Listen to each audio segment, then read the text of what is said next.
me ndihmu sen s'kam hangër kur gjë. As kur gjë sen. Kush po bën rahmet, kushia po më ndihmojnë.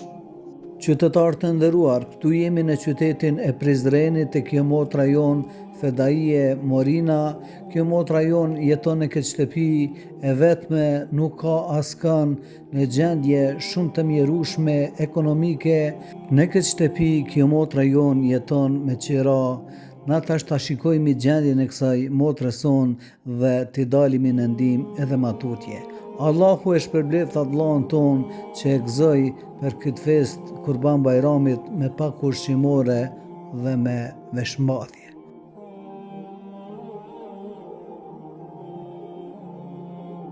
Ta shikojmë gjendjen e kësaj familjes deri në fund dhe t'i dalimi në ndihmë edhe ma tutje.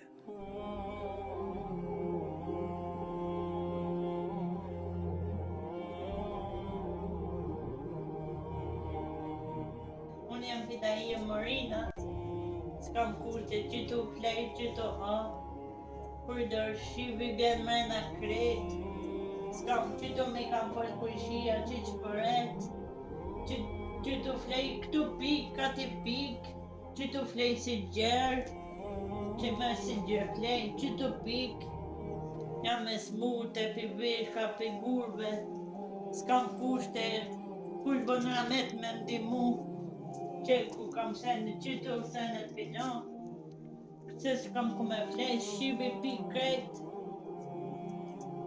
që edhe këtu, kja kushika po m'dihma faleminderit për sajna,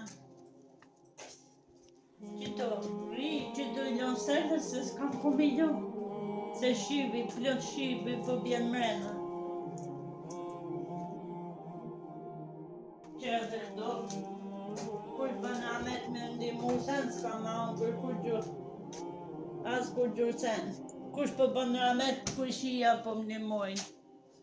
Se s'kam kur gjë me hangër. Ju kisha luta me ndihmu dikush për një banesë. Që do të mbledhet na për vlloga.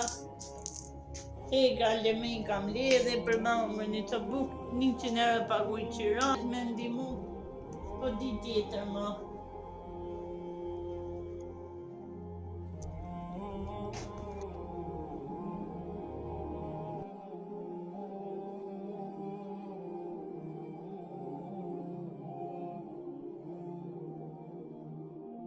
Ka shumë njerëz që se din çka është skamja, por vetëm ata që vuajnë për një kafshat buke e kuptojnë dhimbjen e saj.